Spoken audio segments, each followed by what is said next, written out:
أشهد أن لا إله إلا الله وحده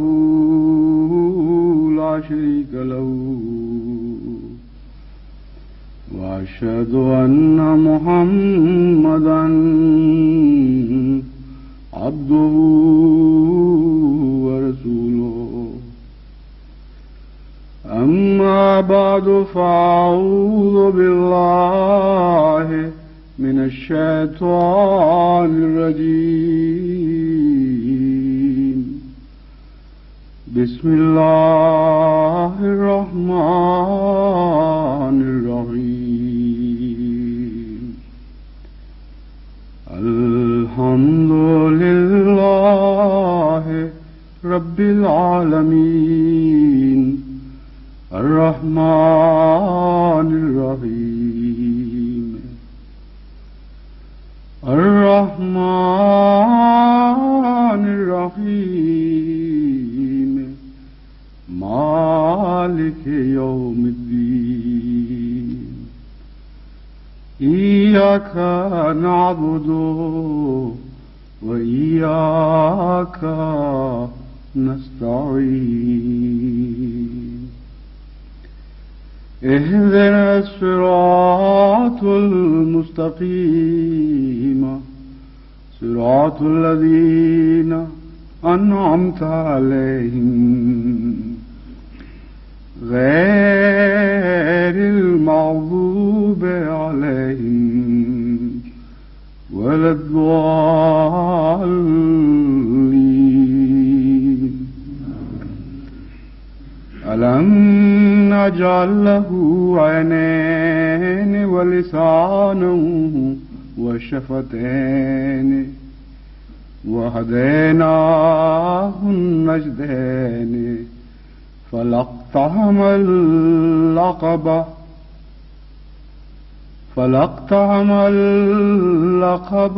وما أدراك ما العقبة فك رقبة أو إطعام في يوم ذي مسغبة يتيما ذا مقربة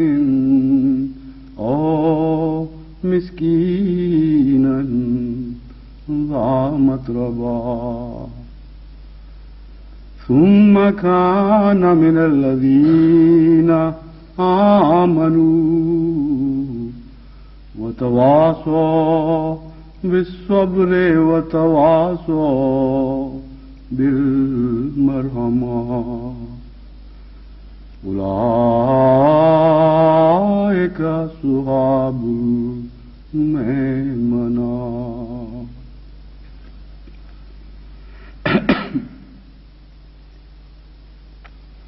خدا کی تقدیر کچھ یہ معلوم ہوتی ہے کہ دشمن جتنا زیادہ مغلوب اور ظالمین کی راہ میں آگے بڑھتا چلا جا رہا ہے اتنا ہی خدا تعالیٰ اپنے فضل اور رحم کے ساتھ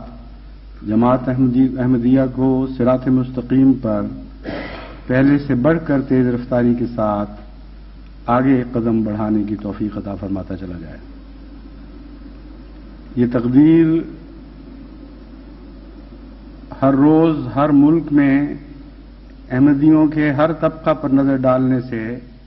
روشن تر ہوتی چلی جا رہی ہے اور کوئی ایک بھی خطہ دنیا میں ایسا نہیں جہاں سے اس پہلو سے ہر روز نئی سے نئی خوشخبریاں عطا نہ ہو رہی ہوں.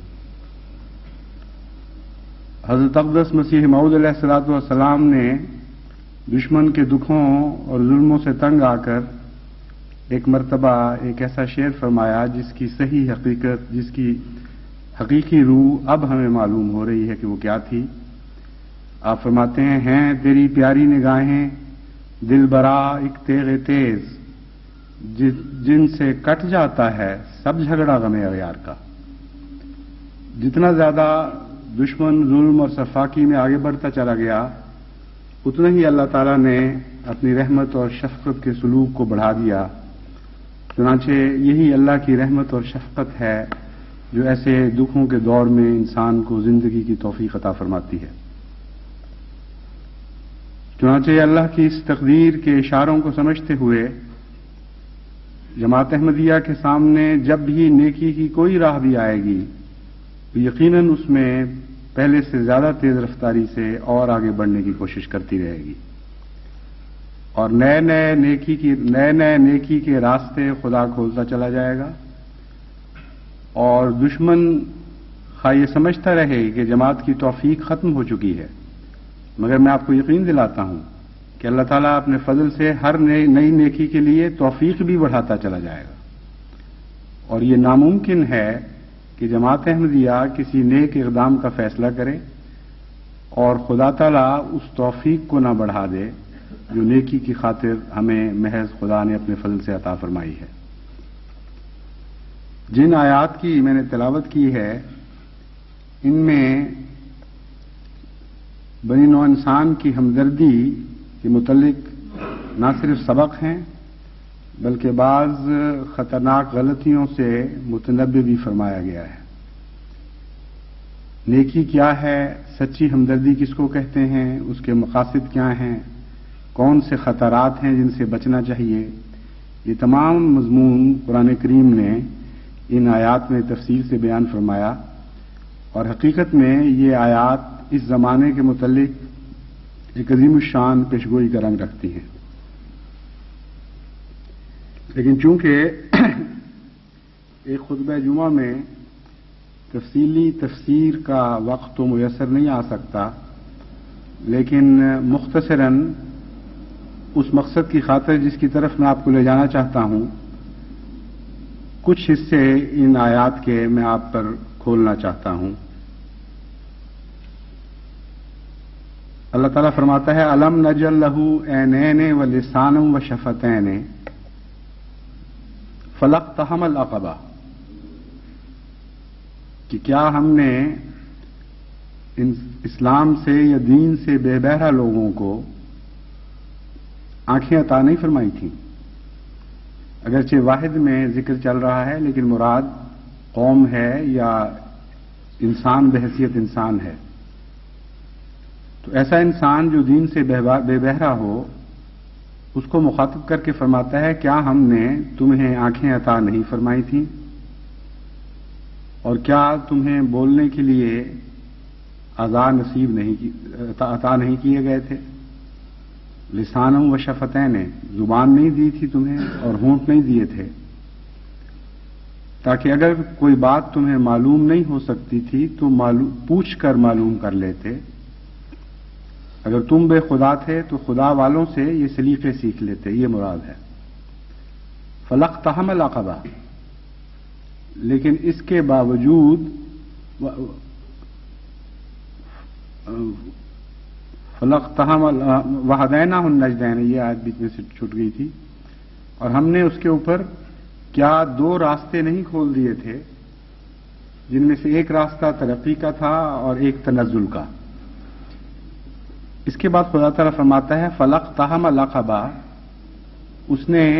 اوپر جانے والا راستہ اختیار نہیں کیا اور تنزل کا راستہ اختیار کر لیا، جس میں محنت اور مشقت کرنی پڑتی ہے اس راستے کو چھوڑ دیا اور آسانی کا راستہ اپنے لیے اختیار کر لیا جو دنیا کی طرف لے کے جاتا ہے۔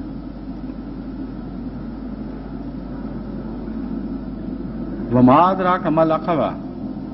اور تمہیں کیا چیز بتائے، کیسے سمجھایا جائے کہ عقبہ کیا ہے، یعنی نیکیوں میں بلندی کی راہ اختیار کرنا کیا چیز ہے۔ ان آیات پر غور کرنے سے معلوم ہوتا ہے کہ نیکیاں بھی دو قسم کی ہیں۔ نجدین سے مراد یہ نہیں ہے کہ بدی کا راستہ، بل بالمقابل نیکی کے راستے کے یہ دو راستے ہیں۔ اس تعلق میں نجدین کا مطلب یہ ہے کہ دو قسم کی نیکیوں کے راستے ہم نے اس کے لیے کھولے تھے۔ ایک دنیا داری کی مادہ پرستی کی نیکیاں ہیں جو بے خدا لوگوں میں بھی نظر آ جاتی ہیں، اور ایک وہ نیکیاں ہیں جو حقیقی نیکی کی روح رکھتی ہیں جو آخر خدا تک انسان کو پہنچا دیتی ہیں۔ ان دونوں نیکیوں میں بظاہر مشابہت کے باوجود ایک نمایاں فرق ہے، اور بسا اوقات اس زمانے میں لوگ اس فرق کو نہ پہچان کر یہ کہنے لگ جاتے ہیں کہ ہم نے تو مذہبی لوگوں میں وہ نیکیاں نہیں دیکھیں جو ہمیں غیر مذہبی دنیا میں نظر آ رہی ہیں۔ تو اللہ تعالیٰ دو قسم کی نیکیوں میں تمیز فرما رہا ہے۔ ایک عقبہ کی نیکی ہے جو محنت اور مشقت اور جان کو جوکھوں میں ڈال کر خدا کی خاطر نیکی کو اختیار کرنا، اور اس کی اپنی صفات ہیں۔ ایک دنیا کی خودرو نیکیاں ہیں اور ان نیکیوں کی اپنی صفات ہیں، اور وہ دونوں ایک دوسرے کو ممتاز کر دیتی ہیں۔ چنانچہ فرمایا ما ادراک ما العقبہ، تمہیں اب ہم کیسے عقل دیں، کیسے سمجھائیں کہ عقبہ کیا چیز ہے۔ اس کی بنیادی شرط یہ بیان فرمائی فک و رقبۃ، یہ وہ نیکی جو بنی نوع انسان کی ہمدردی سے تعلق رکھتی ہے، اس میں ہمدردی کے دوران بندشیں نہیں ڈالی جایا کرتی، ٹائز نہیں ہوا کرتی، اس کے ساتھ کوئی سٹرنگز نہیں ہوا کرتی، یعنی انسانی ہمدردی ہو اور پھر سیاسی مقاصد پیش نظر ہوں، انسانی ہمدردی ہو اور قومی مقاصد پیش نظر ہوں، رنگ اور نسل کی تمیز ہو جائے، اور انسان کوشش یہ کرے کہ نیکی کے ذریعے کسی قوم کو اپنا غلام بنا لے۔ فرمایا اگر یہ بات تمہاری نیکی میں پائی جائے تو وہ عقبہ والی نیکی نہیں، اس نیکی کے نتیجے میں تمہیں کچھ بھی حاصل نہیں ہوگا، کیونکہ تم نے نیکی کے نام پر قوموں کو غلام بنانے کا فیصلہ کیا ہے، تم نے نیکی کے نام پر اپنے سیاسی مقاصد حاصل کرنے کا فیصلہ کیا ہے۔ تو اس روح کو جو قرآن کریم نے بیان فرمائی، اس کو مد نظر رکھ کر آج آپ بڑی بڑی قوموں کی بظاہر نیکیوں پر نگاہ ڈالیں تو ان میں سے ہر ایک فک و رقبہ کی صفت سے آری نظر آتی ہے۔ ابھی پچھلے دنوں بہت زیادہ چرچا ہوا ہے ابیسینیا میں، یعنی حبشہ میں فاقے کی آفات کا، اور اچانک ٹیلی ویژنز میں، ریڈیو میں، اخباروں میں بڑی شدت سے وہاں کے متعلق خبریں آنے لگی ہیں، اور قومیں حرکت میں آئی ہیں، یورپ حرکت میں آ گیا ہے، امریکہ حرکت میں آ گیا ہے، روس حرکت میں آ گیا ہے، اور اس سے پچھلے سال سینیگال میں اور دوسرے ممالک میں اس قدر فاقے پڑے ہیں کہ جانور تباہ ہو گئے بھوک سے، انسان تباہ ہو گئے، بچے مارے گئے۔ اتنے خوفناک مناظر ہیں اس زمانے کے جو بعد میں تصویروں میں پیش کیے گئے کہ علاقے کے علاقے صحرا پنجروں سے بھرے پڑے ہیں، جو جانور ایک ساتھ رہ نہیں سکتے، بھوک کی شدت نے ان کو ایک انسانی زندگی کے انس کے نتیجے میں اکٹھا کر دیا۔ شیر بھی وہیں مرا پڑا ہے، بکری بھی وہیں مری پڑی ہے، ہاتھی بھی وہیں مرا پڑا ہے، خرگوش بھی وہاں مرا پڑا ہے، اور ان کے پنجر بتا رہے ہیں کہ ان میں یہ بھی استطاعت نہیں رہی تھی آخر پہ آ کے کہ وہ ایک دوسرے کو نقصان پہنچا سکیں۔ پانی نہیں تھا، جب پیاس کی شدت ہو جائے اور جسم میں ڈھال ہو جائے تو کھانے کی خواہش ہی باقی نہیں رہتی۔ ہاتھیوں نے پاؤں سے گڑے نکالے، کنویں نکالے، اپنی جس حد تک بھی ہاتھی کو استطاعت ہے، اور کافی گہرا گڑھا کھود لیتا ہے، اور وہ ان کے نکالے ہوئے کنووں سے مٹی چوس چوس کے جانوروں نے پانی پیے، یہاں تک کہ پھر انسان وہاں پہنچتے رہے، وہ پانی بھی خشک ہو گیا، اور کوئی قوم حرکت میں نہیں آئی۔ نہ روس کو خیال آیا کہ اس طرح انسانیت بھوکوں مر رہی ہے، نہ امریکہ کو خیال آیا، نہ یورپ کی قومیں جاگیں۔ اب افریقہ میں ایک حصے میں صرف، یعنی ابیسینیا میں جو بھوک پڑی ہے تو اچانک ہی بیدار ہو گئے۔ وجہ یہ ہے کہ وہاں ان کی سیاسی کشمکش چل رہی ہے، دونوں گروہ یعنی مشرق اور مغرب کی طاقتیں ایک دوسرے سے سبقت لے جانے کی کوشش کر رہی ہیں۔ ان کو پتا ہے کہ آج جو ان کا پیٹ بھرے گا وہ اس کے غلام ہو جائیں گے، اس کے ساتھ اس کے سیاسی روابط بڑھ جائیں گے۔ تو جب مغرب کو یہ پتا چلا کہ روس نے کثرت کے ساتھ ٹرکس بھجوانے شروع کر دیے ہیں اور کچھ گندم کے ذخائر بھجوانے لگے ہیں، تو اچانک ان کی دلی ہمدردی، انسانی ہمدردی جاگ گئی، اور بڑی تیزی کے ساتھ وہاں ایک دوسرے سے انہوں نے دوڑ شروع کر دی۔ اور دوڑ کا آخری مقصد کیا ہے کہ اس ساری قوم کو ہم اپنا غلام بنائیں بجائے اس کے کہ کوئی اور غلام بنائیں. اس کے ساتھ چاٹ بھی ہے، وہاں بھی بھوکوں لوگ مر رہے ہیں، اس کا کوئی خیال نہیں آ رہا، اور دیگر ممالک بھی ہیں. تو اس لیے قرآن کریم کی یہ عجیب عظمت ہے کہ ایک چھوٹے سے فقرے میں آئندہ زمانے میں پیدا ہونے والے سارے فتنوں کا بھی ذکر فرما دیا، آئندہ زمانوں میں پیدا ہونے والے حالات کا ذکر فرما دیا، اور وہ بنیادی بات بیان کر دی جس کے نتیجے میں ظاہری نیکیاں حقیقی اور گہری نیکیوں سے ممتاز ہو جایا کرتی. ایک فاقہ اہل مکہ پر بھی پڑا تھا جو شدید دشمن تھے حضرت صلی اللہ علیہ وسلم کے. جب ان کو گندم کی ضرورت پڑی تو حضرت محمد مصطفیٰ صلی اللہ علیہ وسلم نے اپنے غلاموں کو حکم دیا کہ جو قافلے ان کے گندم لینے کے لیے شام کی طرف جاتے ہیں ان پر کوئی حملہ نہیں کرنا، کیونکہ آج انسان بھوک میں مبتلا ہے. چنانچہ یہ فرق ہے بنیادی. وہاں ایک نیکی ہے غلامی سے آزاد کرنے والی نیکی، ایک نیکی ہے غلام بنانے والی نیکی. تو اللہ تعالیٰ فرماتا ہے کہ یہ دو راستے کھلے ہیں انسان کے لیے. اگر ان کو نیکیوں کا سلیقہ نہیں تھا تو میرے وہ بندے جن کو میں نے خود نیکیوں کے سلیقے سکھائے ہیں ان سے پوچھ لیتے، ان سے معلوم کرتے کہ نیکی کی روح کیا ہے، یعنی محمد مصطفیٰ صلی اللہ علیہ وسلم اور آپ کے غلاموں سے پوچھتے. فک رقبۃ فی او اطعام فی یوم ذی مسغبۃ یتیما ذا مخربۃ او مسکینا ذا متربہ. فرمایا او اطعام فی یوم ذی مسغبۃ، کھانا ایسے زمانے میں کھلانا جبکہ بھوک عام ہو.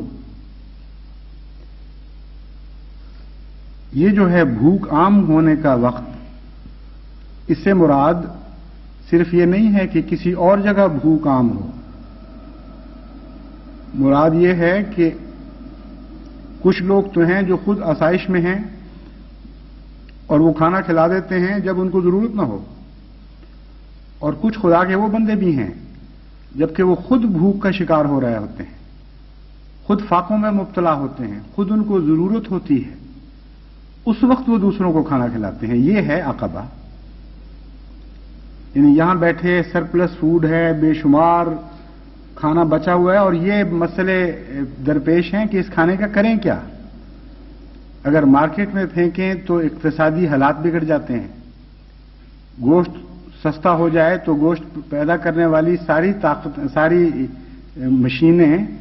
یعنی سارے نظام کو پر وہ بری طرح اثر انداز ہوتا ہے. اگر انڈا سستا ہو جائے تو جتنے انڈے بنانے کے لیے مختلف فارمز ہیں مرغیاں پالنے والے، وہ سارے کے سارے اس قدر بعض دفعہ بری طرح متاثر ہوتے ہیں اقتصادی لحاظ سے کہ کچھ دن انڈا زیادہ رہتا ہے، پھر اس کے بعد ایسا مارکیٹ سے غائب ہو جاتا ہے کہ پھر سنبھالا نہیں جاتا. تو آج کل کے دور میں یورپ میں اس وقت حالت یہ ہے کہ کھانا اتنا کثرت سے پیدا کر چکے ہیں کہ اب یہ سوچ رہے ہیں کہ کھانے کو کم کس طرح کریں، اور وہ کھانا یہاں روٹ کرتا رہا ہے. یہ آج کی بات نہیں ہے، پچھلے سال بھی یہ مسئلہ تھا، اس سے پچھلے سال بھی یہ مسئلہ تھا، اس سے پچھلے سال بھی یہ مسئلہ تھا. گوشت زیادہ ہوا ہے، انڈے زیادہ ہوئے ہیں، خوراک کی دوسری چیزیں بڑھ گئی ہیں طاقت ان کے استعمال کی طاقت سے. اور اہل حبشہ یہ کہتے ہیں، اور ان کے ایک وزیر نے بیان دیا ہے کہ تم آج جو ہماری طرف اب دوڑ رہے ہو، جبکہ حالت یہ ہے کہ خطرات اتنے بڑھ چکے ہیں کہ اب تم لوگ ایک دوسرے سے دوڑ بھی لگاؤ تو لکھوکھا انسان تمہاری آنکھوں کے سامنے بھوکے مر جائیں گے اور کوئی ان کو بچا نہیں سکتا، کیونکہ ذرائع آمد و رفت نہیں ہیں. حالات ملک کے ایسے ہیں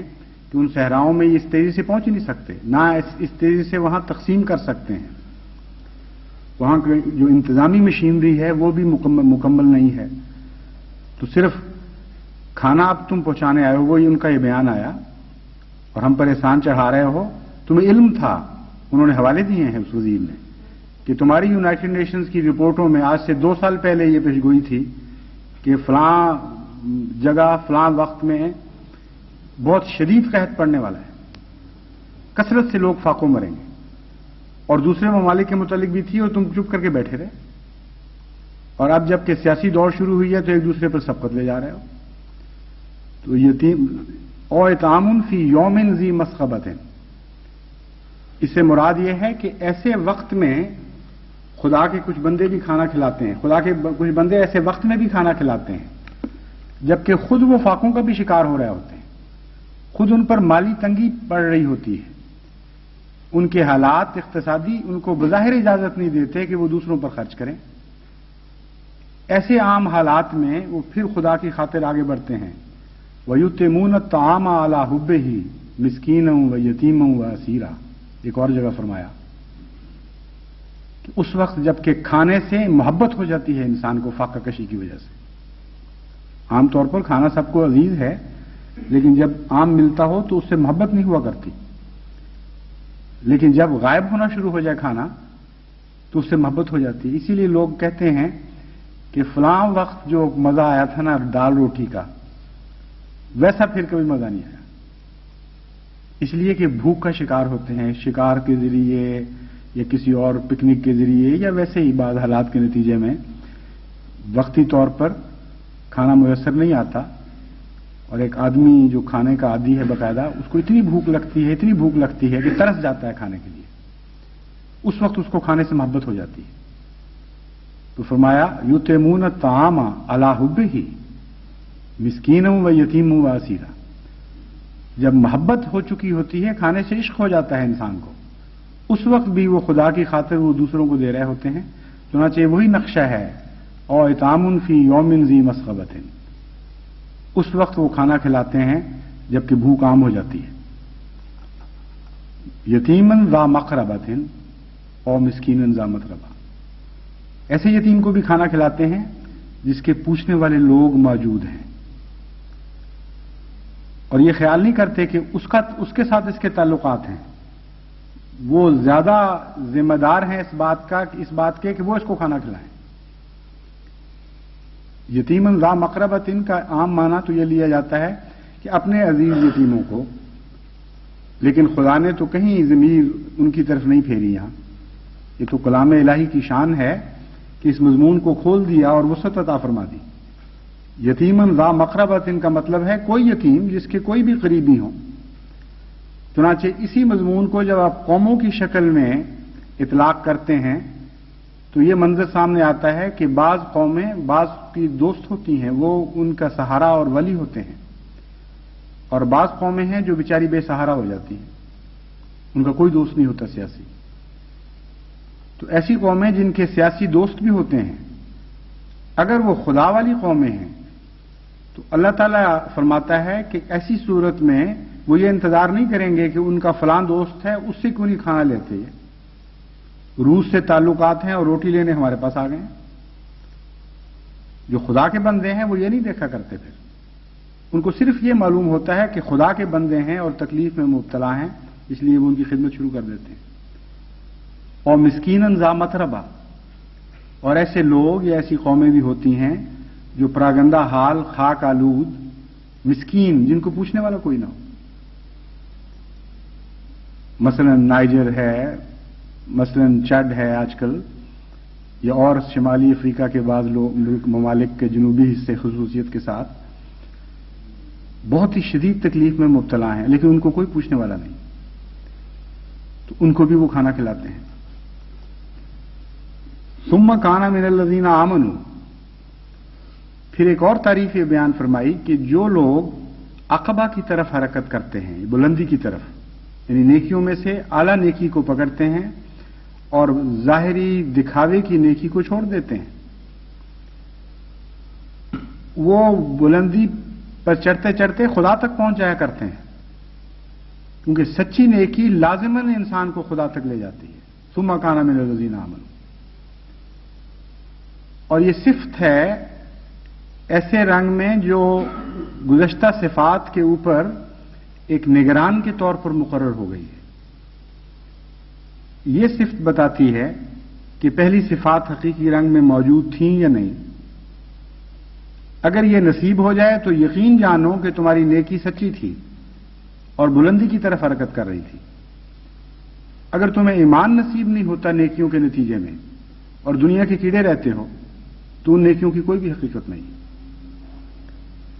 چنانچہ ایک دفعہ حضور صلی اللہ علیہ وآلہ وسلم کی خدمت میں ایک صحابی نے عرض کیا کہ یا رسول اللہ، جب میں مشرک تھا، بے دین تھا، اس وقت بھی میں نیکی کیا کرتا تھا، اس وقت بھی مجھے غریبوں سے محبت تھی، اس وقت بھی میں یتیموں کو کھانا کھلایا کرتا تھا، تو کیا وہ میری ساری نیکیاں ضائع چلی جائیں گی؟ حضور صلی اللہ علیہ وسلم نے فرمایا کیا کہہ رہے ہو، یہ اسلام انہی نیکیوں ہی کو تو انعام ہے۔ ثم کان من الذین آمنوا، پھر خدا ایسے بندوں کو بے دست و پا نہیں چھوڑتا، بے سہارا نہیں رہنے دیتا، ان کو ایمان نصیب کرتا ہے۔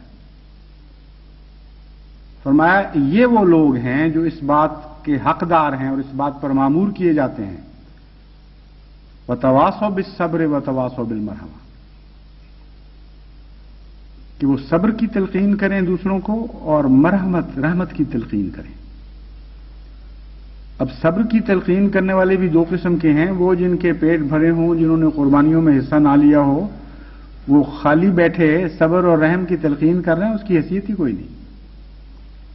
اور کچھ وہ لوگ جو دوسروں کی خاطر دوسروں کے دکھ بانٹنے کے لیے اپنے آپ کو مشکلات میں ڈال دیتے ہیں، ان کے منہ سے جو صبر کا کلمہ نکلتا ہے وہ سچا کلمہ ہے، اس کے اندر طاقت ہوتی ہے، وہ اس بات کے حقدار ہیں، شان رکھتے ہیں یہ کہ وہ دوسروں کو کہیں ہاں تم صبر کرو، دیکھو تمہاری خاطر ہم نے بھی تمہارے دکھ بانٹے، ہم بھی تمہارے ساتھ شامل ہوئے۔ اور پھر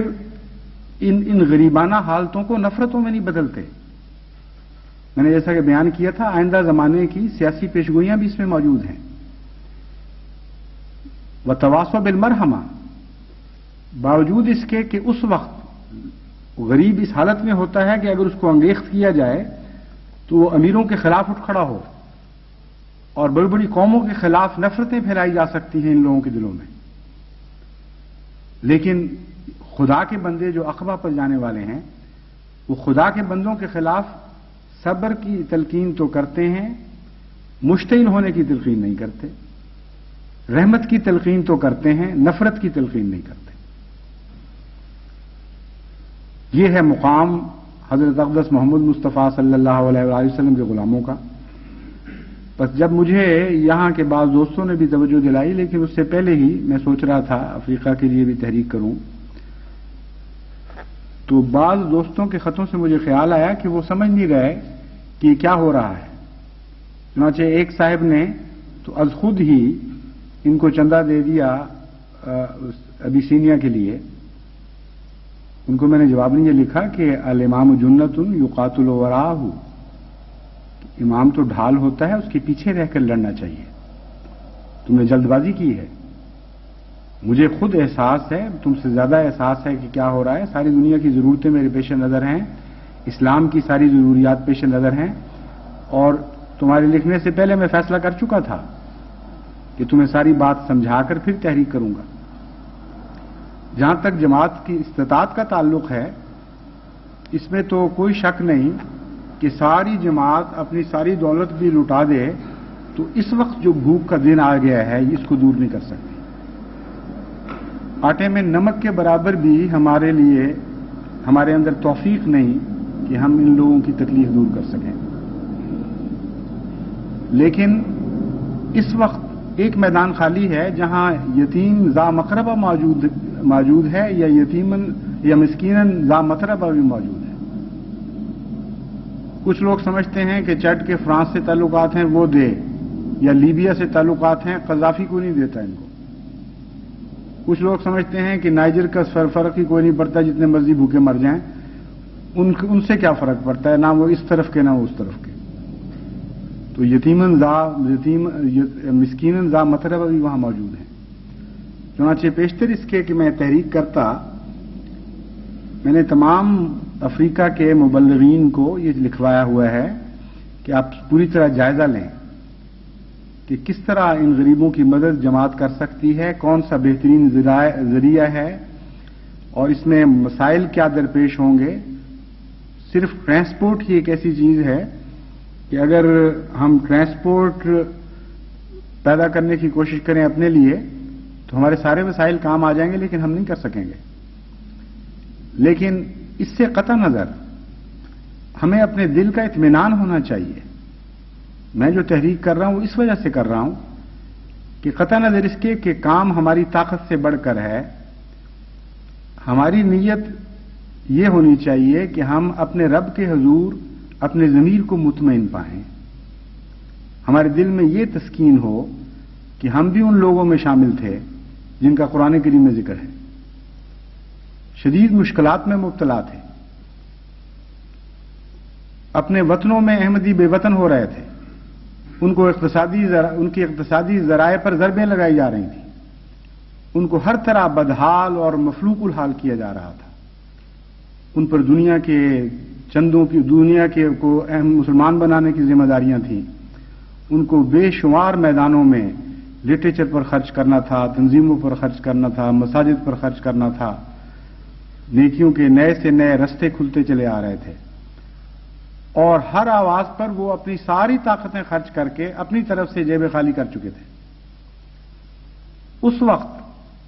خدا کی نظر یہ دیکھے گی اور دیکھ رہی ہے کہ اسی جماعت کو جب تحریک کی گئی کہ آج اس بھوک کے دن کو مٹانے کے لیے بھی کچھ نہ کچھ پیش کرو، تو وہ ضرور کچھ نہ کچھ پیش کرتے ہیں۔ یہ وہ لوگ ہیں جن کا قرآن کریم میں ذکر ہے، اور یہ اللہ کا احسان ہے کہ اس نے ہمیں ان لوگوں میں سے بنایا ہے، قطع نظر اس کے کہ وہ مسلمان ہیں یا غیر مسلم ہیں، احمدی ہیں یا دشمن ہیں احمدیت کے۔ جہاں بھی تکلیف ہوگی وہاں جماعت احمدیہ ضرور تکلیف کو دور کرنے کی کوشش کرے گی۔ چنانچہ ابھی کراچی میں گزشتہ کچھ عرصہ پہلے جب بہت خطرناک بارش ہوئی اور بہت ہی زیادہ تکلیف پہنچی ہے غریب گھرانوں کو، تو احمدی عورتیں لجنا کی جو کچھ ان کے بس میں تھا، کوئی کمبل، کوئی کپڑے، کوئی کھانا لے کر غریبوں کے گھر پہنچی اور خدمت شروع کی، اور کوئی تبلیغ کی نیت نہیں تھی، نہ ان کا ارادہ، نہ اس خیال سے وہاں گئیں، صرف تکلیف دور کر رہی تھی۔ تو بعض احمدی بہنوں نے مجھے جو واقعات لکھے ہیں حیرت انگیز ہیں۔ وہ کہتی ہیں کہ بعض لوگ اکٹھے ہو کر ہمارے پیچھے پڑ گئے کہ تم ہمیں بتاؤ تم کون ہو اور کیوں آئے ہو۔ انہوں نے کہا ہم تمہیں نہیں بتانا چاہتے، تمہیں تکلیف ہوگی، اور اگر ہم نے بتا دیا تو ہو سکتا ہے تم ہم سے لینا بند کر دو، تم اپنی ضرورت پوری کرو، تمہیں اس سے کیا غرض ہے، کون آیا تھا، کیوں آیا تھا، کیا دے گیا۔ اس پر وہ کہتے ہیں کہ عجیب نظارے ہم نے دیکھے۔ بعض لوگوں نے کہا کہ دیکھو ہم یہ جانتے ہیں کہ اس بھرے پاکستان میں اور کسی کو خیال نہیں آ سکتا، تم احمدی تو نہیں، تمہارے دل پر بیتی ہے اور کسی اور کے دل پر نہیں بیتی، تم نے ہمارا دکھ محسوس کیا اور کسی اور نے محسوس نہیں کیا، تو ہم تمہاری پیشانیوں سے پہچانتے ہیں، تم چھپاؤ یا جو چاہو کرو، ہمیں تو پتہ لگ گیا کہ تم کون ہو۔ چنانچہ مجبوراً پھر ان کو بتانا پڑا۔ تو جس قوم نے مظالم کی حد کر دی تھی، جب اس کو تکلیف پہنچتی ہے یا آئندہ پہنچے گی تو تب بھی انشاءاللہ تعالی جماعت احمدیہ پیش ہوگی۔ اور جہاں تک جیبوں کا تعلق ہے، یہ نہ میں نے بھری تھی نہ آپ نے بھری ہیں، اللہ تعالیٰ عطا کرنے والا ہے، اور اپنے راہ میں خرچ کرنے والوں کا نقشہ یہ کھینچا ہے مما رزقناہم ينفقون، ہم نے جو ان کو عطا کیا اس سے وہ خرچ کرتے چلے جاتے ہیں، اور جتنا وہ خرچ کرتے چلے جاتے ہیں ہم عطا کرتے چلے جاتے ہیں، یعنی ایک سلسبیل ہے، ایک جاری سلسلہ ہے جو کبھی ختم نہیں ہو سکتا۔ ایک طرف سے پانی بہہ رہا ہے لیکن بہنے کے سوراخ تو چھوٹے ہیں کیونکہ انسانی ہاتھوں کے بنائے ہوئے ہیں، اور ایک طرف سے پانی آ رہا ہے اور وہ آسمان کا سوراخ ہے جو خدا کے ہاتھوں کا بنایا ہوا ہے۔ اس لیے ناممکن ہے کہ آنے والی راہ نکلنے والی راہ سے چھوٹی ہو جائے۔ ایک جاری مضمون ہے مما رزقناہم ينفقون، ہمیشہ ایسا ہوتا چلا جاتا ہے۔ بس جماعت احمدیہ کو تو اس بات کا کوئی خوف نہیں، جتنی توفیق ہوگی ہم اتنا ضرور دیں گے، اور صرف یہی نہیں کریں گے کہ آج کی ضرورت پوری کرنے کی کوشش کریں، بلکہ جس طرح ہم نے افریقہ میں پہلے سے ہی پروگرام شروع کر دیا ہے، ان کو اپنے پاؤں پر کھڑا کرنے کی ہم نے کوشش کرنی ہے۔ یہ آتے ہیں فقیروں کی طرح تقسیم کر کے چلے جاتے ہیں، اور یہ نہیں دیکھتے کہ ان کو زراعت میں تعلیم دینے کی ضرورت ہے، ان کو زراعت میں خود کفیل کرنے کی ضرورت ہے۔ اس معاملے میں بالکل بے خبر اور بے پرواہ ہوتے ہیں۔ تاکہ وہ ہماری محتاج رہیں قومیں، اور جب احتیاج ہو تو پھر ہماری طرف دوڑیں۔ تو ہم نے افریقہ میں ایک اسکیم شروع کی تھی، اللہ کے فضل سے بہت کامیاب رہی ہے، اور ساری قوم نے اس کو امید کی نظروں سے دیکھنا شروع کر دیا ہے۔ 1000 ایکڑ کا فارم لے کر، اگرچہ پہلے سال شدید نقصان ہوا، لیکن میں نے ان سے کہا کہ اب جاری رکھیں، کوئی پرواہ نہیں ہے، اللہ تعالیٰ کی خاطر ہم کر رہے ہیں، وہ خود فضل کرے گا۔ تو اس دفعہ رپورٹ یہ آئی ہے کہ خدا تعالیٰ کے فضل سے ہر فصل بہت ہی اچھی ہوئی ہے اور نہایت کامیاب تجربہ رہا ہے۔ اسی طرح نائجیریا کو ہم نے خود کفیل بنانے کے طریق سکھانے شروع کر دیے ہیں۔ ہم سکھا تو سکتے ہیں بہرحال، اور حسن مقدور کوشش بھی کر سکتے ہیں۔ اس لیے باقی ممالک میں بھی ہم اس اسکیم کو عام کریں گے، اور احمدی بعض وقف کر کے گئے ہیں وہاں اسی نیت سے، جنہوں نے ان کو کام سکھانے کی نیت کی ہوئی ہے، ان کی خاطر وہ بڑی مشکلات میں، مصیبتوں میں پڑھ کر وہ اللہ کے فضل سے دن رات محنت کر رہے ہیں، اور آہستہ آہستہ سلیقہ دے رہے ہیں ان کو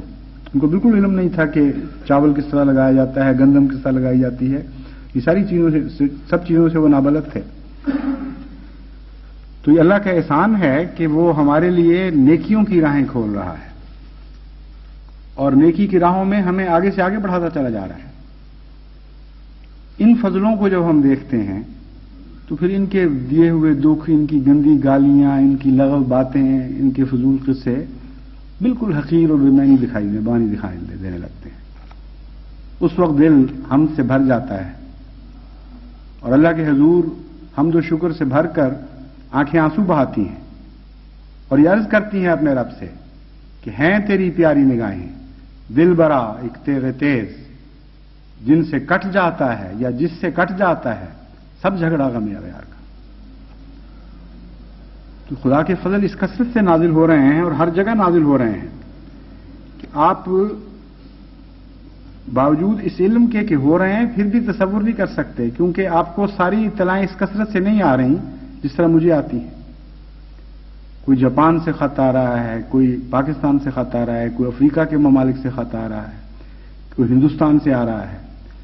گاؤں کے گاؤں احمدی ہوتے چلے جا رہے ہیں۔ ایسی تیزی آ گئی ہے تبلیغ میں کہ عقل دنگ رہ جاتی ہے۔ انگلستان بھی جاگ رہا ہے اللہ کے فضل سے۔ پہلے میں نے آپ کو خوشخبری دی تھی، ایک جوڑا نہایت ہی سلجھا ہوا مخلص انگریز میاں بیوی کا نوجوان جوڑا ہے، وہ اللہ کی طرف سے نشان دیکھ کر احمدی ہوا ہے۔ اسی جگہ سے یعنی یارک سے اب کل رات مجھے چٹھی ملی ہے کہ ایک اور خاتون احمدی ہوئی تھی کچھ عرصہ پہلے، وہ ایک اور خاتون کو ساتھ لانے لگی، اور کل انہوں نے ایک بہت زبردست تبلیغی پارٹی کی ہوئی تھی۔ بڑا ہی خدا کے فضل سے ان کو جنون ہے تبلیغ کا۔ ڈاکٹر سعید اور سلمہ سعید ان کی جو بیگم ہیں، تو 80 آدمی قریباً بلائے ہوئے تھے۔ 2.5 گھنٹے وہ کہتے ہیں کہ ہمیں تبلیغ کا موقع ملا، اور کثرت سے پہلے کئی دن دعائیں کرتے رہے کہ اللہ ہمیں تو علم نہیں ہے، تو ہمیں روشنی عطا فرما، حکمت عطا فرما، ہماری زبان کھول۔ تو وہ سلمہ سعید لکھتی ہیں کہ میں حیران ہو گئی تھی کہ وہ مجھے جواب کیسے آ رہے ہیں اور کس طرح میری زبان چل رہی ہے خود بخود، یہاں تک کہ اس کثرت سے فون آنے شروع ہوئے کہ اب ہمیں پتہ چل گیا ہے کہ تمہارا اسلام سچا ہے اور باقی سب جو قصے ہیں فرضی باتیں ہیں۔ بعض لوگوں نے کہا کہ ہمیں تو نفرت تھی اسلام کے نام سے، یہ جو ملا ازم اسلام پیش کر رہا ہے، جس قسم کے تنگ نظر وہ اسلام کی طرف منسوب کر کے پیش کرتے ہیں، جس قسم کا رسول اللہ تمہارے رسول کا تصور انہوں نے بنایا ہوا ہے، انہوں نے بتایا ان کو سلمہ سعید کو، تو ہم تو دن بدن نفرتوں سے بھر رہے تھے۔ آج ہمارے دل میں اسلام کی محبت پیدا ہو گئی۔ بعضوں نے دعا کے لیے کہا کہ دعا کرو اب ہمیں اللہ جلد ہدایت نصیب کرے، اور ایک لڑکی جس کا میں نے ذکر کیا ہے، اس نے کہا کہ میں نے تو بیعت کرنی ہے ابھی۔ جو ساتھ لے کے آئی تھی اس نے کہا کہ بیوی ابھی بیعت نہ کرو، کچھ اور سوچ لو، ابھی تو تم نئی ہو۔ اس نے کہا تمہیں نہیں پتا کیا بات ہے، میں نے چند دن ہوئے خواب دیکھی، اور اس خواب میں ایک موسیٰ کا ذکر تھا اور ایک کفن کا ذکر تھا، عصائے موسیٰ اور اس کا جیت جانا، اور ایک کفن کا ذکر تھا جو مسیح کا کفن تھا، اور مجھے کچھ سمجھ نہیں آ رہی تھی کہ وہ خواب کیا ہے۔ جب یہ سلمہ سعید سوال کا جواب دے رہی تھیں تو جو الفاظ ان کے منہ سے نکلے میں نے ہی وہی خواب میں مجھے بتائے گئے تھے، اور کفن کا جو ذکر انہوں نے کیا ہے وہی ذکر خواب میں چل رہا تھا. تو اب تو میں ایک منٹ بھی نہیں رہ سکتی. چنانچہ وہاں واپس جا کر گھر پھر انہوں نے فون کیا، انہوں نے کہا میں بے قرار ہو گئی ہوں، مجھ سے ابھی بیعت لو. چنانچہ انہوں نے پھر بلایا اور بیعت ان کی لی، اور اب خدا کے فضل سے مجھے رات ہی بھجوا دی گئی بیعت. جرمنی میں خدا کے فضل سے 70 سے اوپر احمدی ہو چکے ہیں اب اللہ کے فضل سے، جو تازہ اطلاع ملی ہے، اور رجحان بڑھ رہا ہے تیزی سے. ہندوستان میں نے جیسا کہ بیان کیا، گاؤں کے گاؤں میں بعض علاقوں میں احمدی ہو رہے ہیں. کل ایک خط آیا کہ وہاں جب احمدیت کی خبریں ملی، احمدیت کے پھیلنے کی، تو دور دراز سے بڑے بڑے علماء پہنچے نفرتیں پھیلانے کے لیے، اور ان لوگوں کو، علماء کو گاؤں والوں نے نکال دیا. انہوں نے کہا کہ ہمیں تمہارا اسلام نہیں چاہیے، تم نفرتیں لے کے آئے ہو، تم گالیاں لے کے آئے ہو. انہوں نے تو ہمیں زندہ کر دیا ہے، انہوں نے تو ہمیں خدا کا پیار عطا کیا ہے، تم کیا باتیں کرتے ہو؟ یہ کس طرح جھوٹے ہو گئے جو خدا کی باتیں اور محبت رسول کی باتیں کرتے ہیں، جنہوں نے ہمیں اللہ کی محبت سکھائی، جنہوں نے ہمیں نماز روزہ بتایا، اور تم ہمیں آ کے ان کے خلاف گالیاں دے کر ان سے بدزن کرنا چاہتے ہو؟ تمہارا ہمارے سے کوئی تعلق نہیں. بعض لوگ گاؤں والوں نے ان سے کہا، وہ ہندو علاقہ تھا، کہ جب ہندو ہمیں ہندو بنا رہے تھے، جب ہماری تہذیب تباہ ہو رہی تھی، اس وقت تمہارا اسلام کہاں سویا ہوا تھا؟ تمہیں کوئی خیال نہیں آیا کہ علاقوں کے علاقے ایسے پڑے ہوئے ہیں ہندوستان میں جہاں ہندو کلچر مسلمانوں کو تباہ کر رہی ہے، اور دن بدن ان کو اسلام سے متنفر کر کے خاموشی کے ساتھ ہندوازم کی طرف واپس لے جا رہی ہے. اس وقت تمہارے کانوں پر جوں نہیں رہیں گی. اور اب جب کہ احمدی یہاں پہنچے ہیں ہمیں اسلام سکھانے کے لیے اور ان سے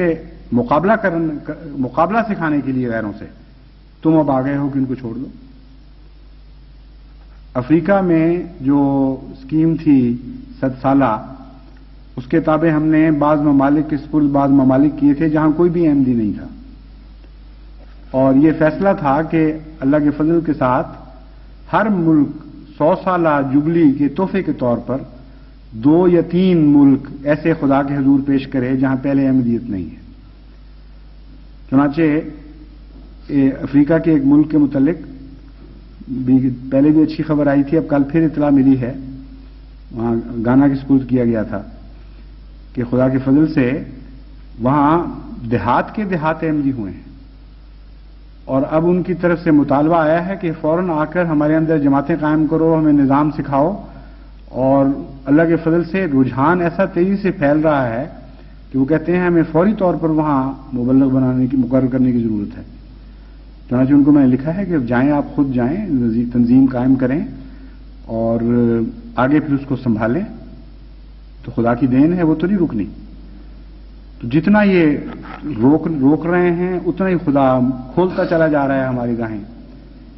جتنا یہ ہمارے رزق پر ہاتھ ڈالنے کی کوشش کرتے ہیں اتنا ہی اللہ تعالیٰ اپنے فضل سے چندوں میں برکت ڈالتا چلا جا رہا ہے. جتنا یہ گندی گالیاں ہمیں دیتے ہیں اتنا ہی اللہ تعالیٰ ہمیں روحانی وجود بناتا چلا جا رہا ہے. جتنا یہ متنفر کرتے ہیں ہمارے حضرت اقدس محمد مصطفیٰ صلی اللہ علیہ وسلم کے دین سے، اتنا ہی زیادہ عشق بڑھتا چلا جا رہا ہے، اور اسی کثرت سے احمدی درود بھیج رہا ہے. جتنا یہ مسیح موعود علیہ السلام کو گالیاں دیتے ہیں اتنا زیادہ احمدیوں میں حضرت مسیح کی محبت، حضرت مسیح موعود کی محبت موجیں مار رہی ہے. یہ 2 الگ الگ واقعات رونما ہو رہے ہیں. ایک مغضوب علیہم اور ضالین کی راہ ہے جو پہچانی جاتی ہے، اور ایک وہ راہ ہے جن پر خدا نے انعام فرمایا اور وہ بھی پہچانی جاتی ہے. چنانچہ وہ کام جو ہماری تربیتی تنظیمیں کبھی بھی نہیں کر سکتی تھیں، وہ کام خود بخود خدا کی تقدیر ظاہر فرما رہی ہے. اس کثرت سے اطلاعیں ملتی ہیں ایسے احمدیوں کی جو یا قریباً بے دین ہونے کے کنارے پر کھڑے تھے، یا بے تعلق تھے، یا نمازوں میں سست تھے، کوئی دین کی محبت میں نہیں تھی، یا چندے ادا نہیں کرتے تھے. ان کی چٹھیاں پڑھتا ہوں میں تو آپ اندازہ نہیں کر سکتے کہ خدا کی حمد سے دل کس طرح بھرتا ہے اور کس طرح آنکھیں اللہ کے حضور شکر کے آنسو بہاتی ہیں. ٹھیک ہے بہت گند بکنے والے لوگ ہیں اس دنیا میں، ٹھیک ہے بہت دکھ دیے ہیں، لیکن ان انعامات کو بھی دیکھیں کہ اس کے مقابلے پر خدا کیا سلوک کر رہا ہے آپ سے۔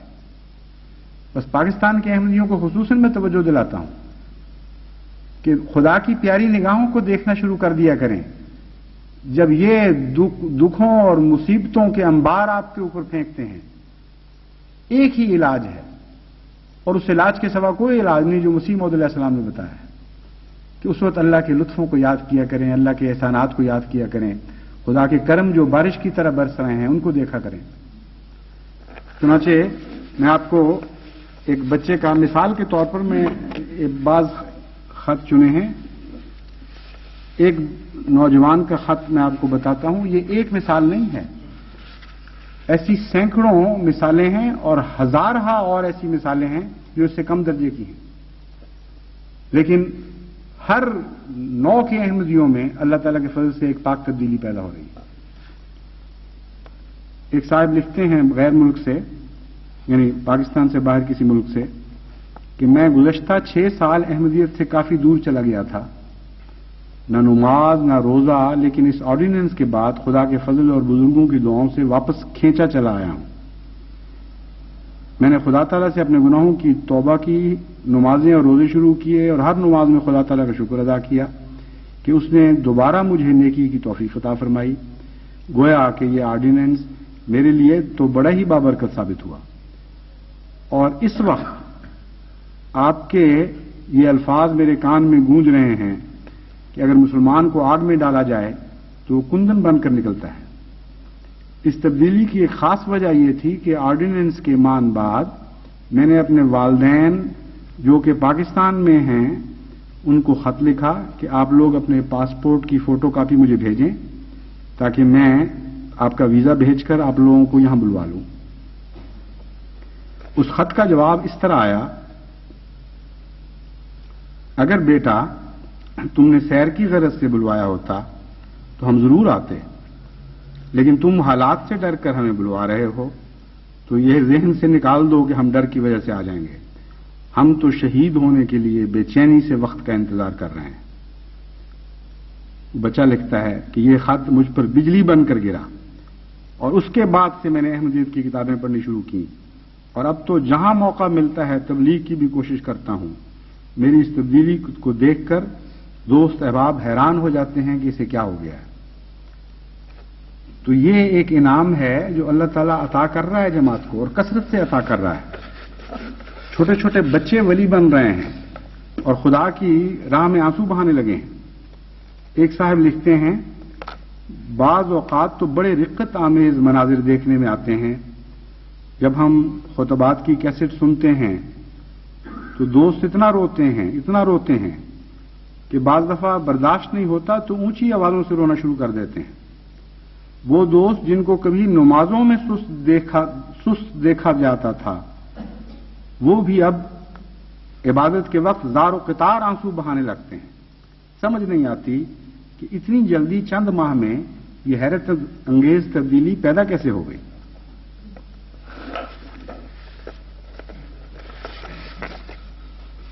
جہاں تک چندوں کا تعلق ہے، اس کثرت سے خطوط ہیں حیرت انگیز قربانیوں کے کہ ناممکن ہے کہ آپ کو میں بتا سکوں۔ وہ محفوظ کیے جا رہے ہیں، اور انشاءاللہ تعالی آئندہ زمانے کے لیے یہ تاریخ محفوظ کی جائے گی۔ ایسے عجیب خدا تعالیٰ نے دلوں کے اوپر تصرفات فرمائے ہیں، اور ایسی ایسی ہمتیں عطا کی ہیں قربانی کے لیے، ایسا جوش پیدا کیا ہے، ایسی لذتیں عطا کی ہیں قربانی کرنے والوں کو کہ یہ تو اب ٹھہرنے والا قصہ ہی نہیں ہے۔ یہ تو میں روکتا ہوں تو رکتے نہیں ہیں، بعض دفعہ میں واپس کرتا ہوں کہ یہ تمہاری طاقت سے بڑھ کر ہے، منتیں کر کے دوبارہ دیتے ہیں۔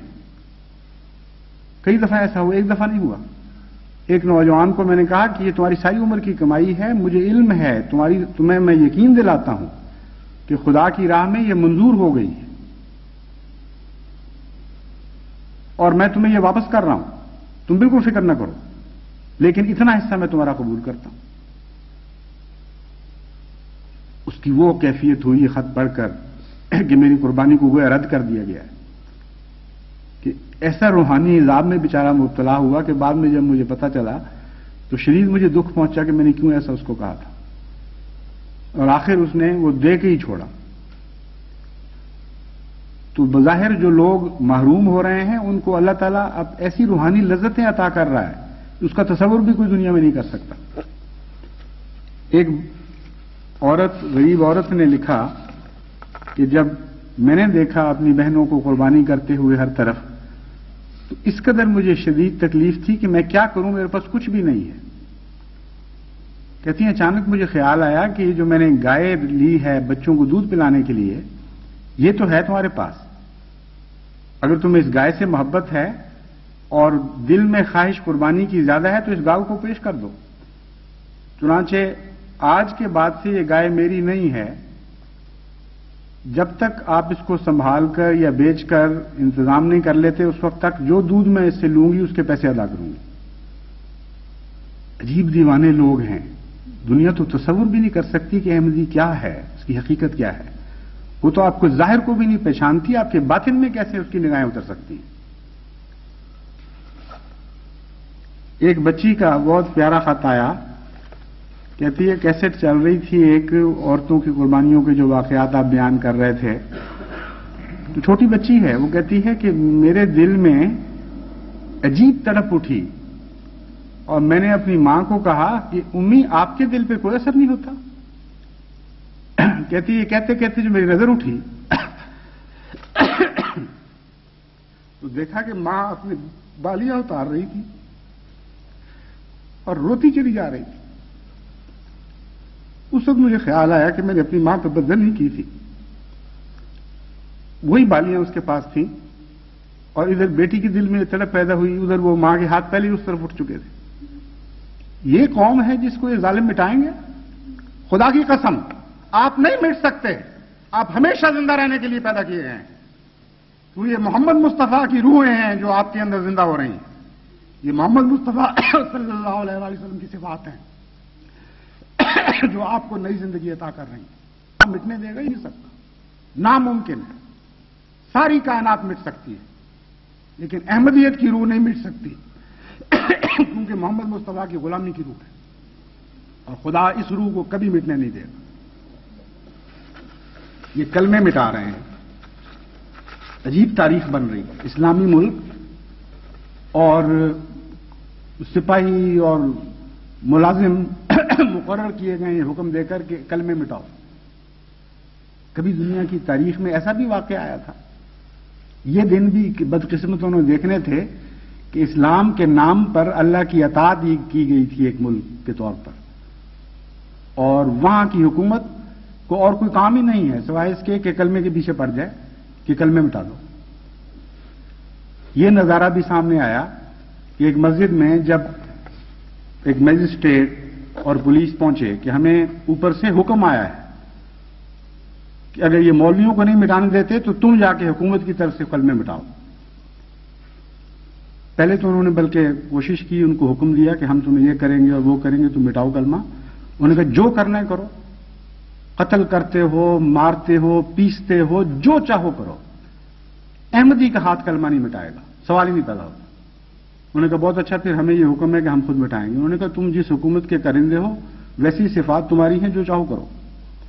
چنانچہ انہوں نے سیڑھیاں پکڑی اور کلمہ مٹانے کے لیے مجسٹریٹ نے حکم دیا سپاہی کو کہ جاؤ اوپر اور سیاہی پھیر دو، اور احمدی اس وقت سجدے میں گر گئے اور اس قدر روتے روتے ان کی ہچکیاں بندی ہیں کہ اے خدا، یہ دنیا کے میں بھی دن دیکھنے تھے کہ تیرے نام پر مٹایا جا رہا ہے، تیرا نام لے کر تیرا کلمہ مٹایا جا رہا ہے۔ ایک خادم لکھتے ہیں کہ جب سجدے سے اٹھ کر میں نے دیکھا تو مجسٹریٹ بھی بے اختیار رو رہا تھا اور اس نے کہا کہ میرے لیے دعا کرو، میں بدبخت ہوں جو اس حکومت کے حکم پر مجبور ہو گیا ہوں، میری کوئی پیش نہیں جا رہی۔ یہ دو نظارے پیدا ہو رہے ہیں۔ اب معمولی سی عقل والا انسان بھی پہچان سکتا ہے کہ مغضوب علیہم کا رستہ کون سا ہے اور انعمت علیہم کا رستہ کون سا ہے۔ ادھر وہ کلمے بٹا رہے ہیں، ادھر ہماری چھوٹی چھوٹی بچیوں کے دل میں اللہ تعالیٰ کلمے کی محبت اتنی پیدا کرتا چلا جا رہا ہے، اتنی بڑھا رہا ہے کہ ان کا سینہ روشن ہو گیا ہے کلمے کے نور سے. ایک بچی کے متعلق ایک صاحب لکھتے ہیں واقعہ.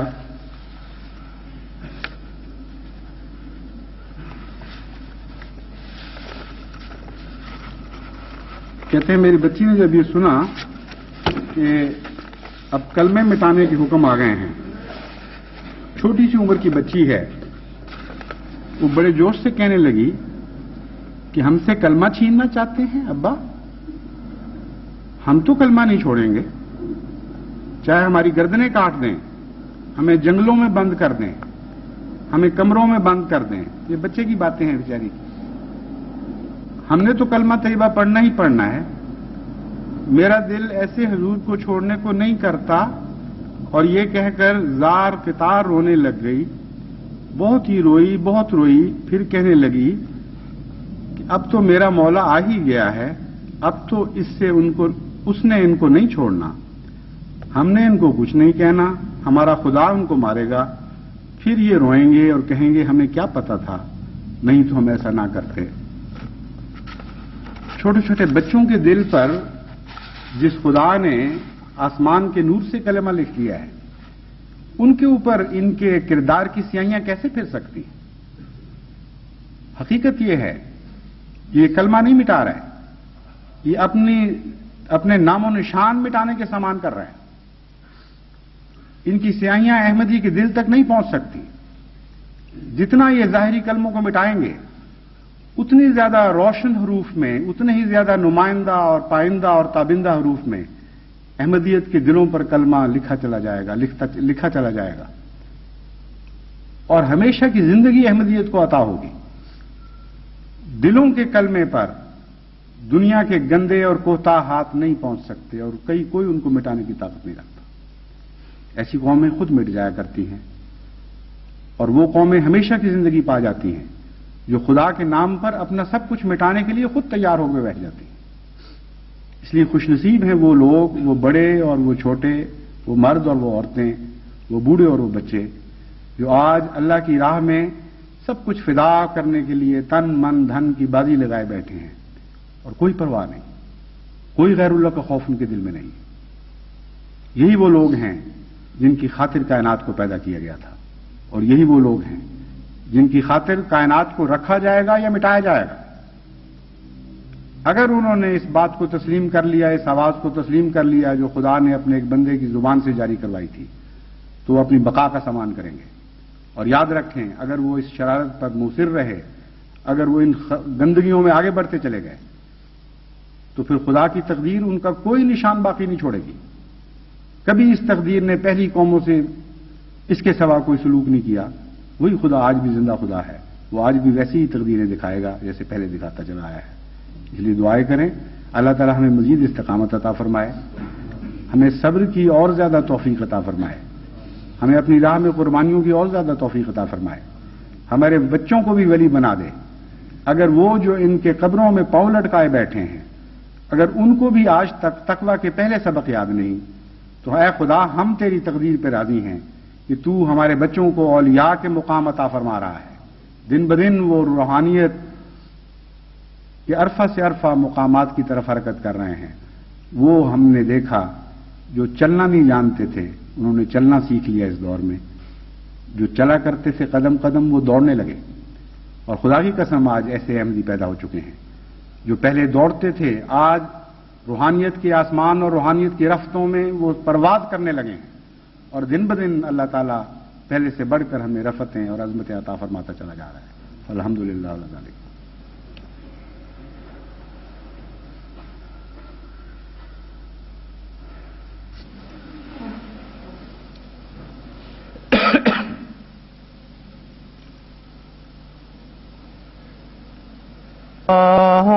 نحمده ونستعينه ونستغفره ونؤمن به ونتوكل عليه ونعوذ بالله من شرور أنفسنا ومن سيئات أعمالنا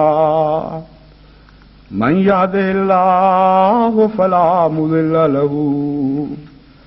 ومن يضلله فلا هادي له نشهد أن لا إله إلا الله وحده لا شريك له ونشهد أن محمدا عبده ورسوله عباد الله رحمكم الله إن الله يأمر بالعدل والإحسان وإيتاء ذي القربى وينهى عن الفحشاء والمنكر والبغي يعظكم لعلكم تذكرون اذكروا الله يذكركم وادعوه يستجب لكم ولذكر الله أكبر